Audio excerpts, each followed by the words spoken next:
Denmark ইউরোপের মধ্যে সবচেয়ে হাই স্যালারি, যা এক ঘন্টা সর্বনিম্ন ৫,২০০ টাকা, বাংলা বিডি টাকা ৫,২০০। আর নাম্বার 1 আছে লাক্সেমবার্গ, যা ৫,২১৯ টাকা সর্বনিম্ন পার ঘন্টায়। এটা হচ্ছে ডেনমার্কের হাই স্যালারি।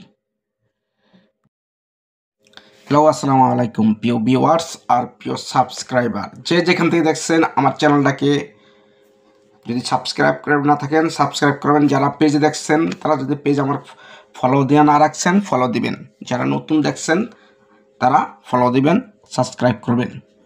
যারা অলরেডি সাবস্ক্রাইব করছেন, যারা ফলো দিয়েছেন তাদেরকে আজকে আমি আপনাদের কাছে সবার কাছে অনুরোধ করব, যারা আমার ভিডিও দেখেন এবং কন্টিনিউ করেন, তারা আমাকে কেন যে লাইক কমেন্ট শেয়ার করেন না আমি জানি না। এত সুন্দর ভিউ দেওয়ার পরও আপনাদের লাইক কমেন্ট পাই না। আসলে মানুষের আজে বাজে ভিডিও দেখেই পছন্দ, এই জন্য মানুষকে লাইক কমেন্ট শেয়ার আপনারা করেন এবং পেজকে ফলো দেন। আমি তো এত সুন্দর ভিউ, যা কোটি টাকার বিনিময়ে এই ভিউ আপনারা খুঁজে পাবেন না। কোটি টাকার বিনিময়ে এই ভিউ আপনারা খুঁজে কখনো পাবেন না। আপনাদের সরাসরি এই ভিউ দেখতে হলে আপনাদের 1 কোটি টাকা খরচ করতে হবে।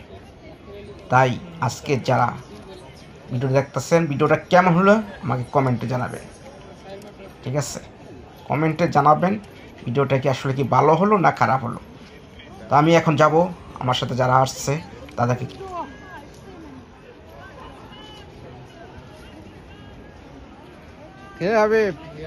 কি অবস্থা, কি খবর, কেমন লাগলো তোর আজকে এই কোপেনহেগেন আসার পরে? ভিউটা কেমন? ভিউটা excellent, nice, very nice, beautiful, excellent, nice. আমার তো মনে হয় যে ইউরোপের মধ্যে সবচেয়ে এরকম একটা ভিউ, সবচেয়ে ফেভারিট ভিউ একটা, ফেমাস একটা কোপেনহেগেনের মধ্যে, সিটির মধ্যে ফেমাস জায়গাটা, টুরিস্টের জন্য স্ক্যান্ডিনেভিয়ান সবচেয়ে মোস্ট টুরিস্ট এরিয়া এটা। জাকির ভাই কি বলতে চান, আসলে কেমন লাগলো আপনার? আলহামদুলিল্লাহ অনেক ভালো লাগছে। সুন্দর টুরিস্ট এরিয়া তো ডেনমার্কের ভিতরে সবচেয়ে সুন্দর জায়গা, খুবই সুন্দর, দেখতেও ভালো লাগে। সবচেয়ে বড় কথা হচ্ছে সারা সপ্তাহে কাজ করি তো, 5 দিন সপ্তাহে 2 দিন ছুটি পাই। ছুটির মধ্যে যদি ঘোরার জন্য আসছে ওরা মনটা ফ্রেশ হয়ে যায় আর কি। সবচেয়ে এইটাই আর কি অসাধারণ। মানে আগেই আমরা প্রথম যারা 5 মাস 6 মাস পর আগে আসছিলাম, তখন তো এরকম ছিল না, এত জমজমাট ছিল না। শীতকাল ছিল তো, শীতকালে তো 3:15 বাজে মাগরিবে আজান হয়ে যায়। তখন তো গরমকাল, সামার চলতেছে এখানে, তো রাত্রে 10:30 বাজে মাগরিবে আজান হয়।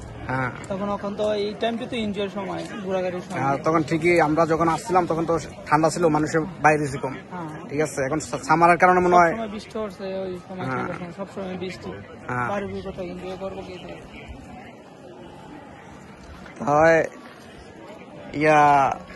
শিয়াবের তোমার মন্তব্য কি? তুমি কেমন দেখলা, ফার্স্ট টাইম আসলা?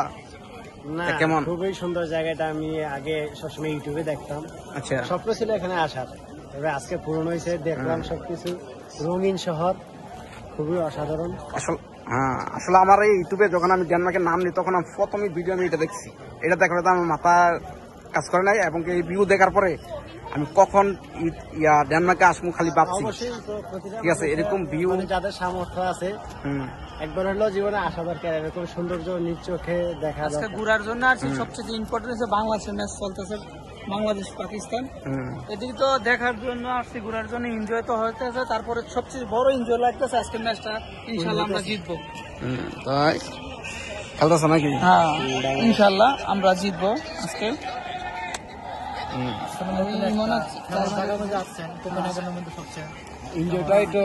এনজয়, তারপরে হ্যাঁ আরো এনজয় হয়ে যে খেলাটা জিতবো ইনশাল্লাহ।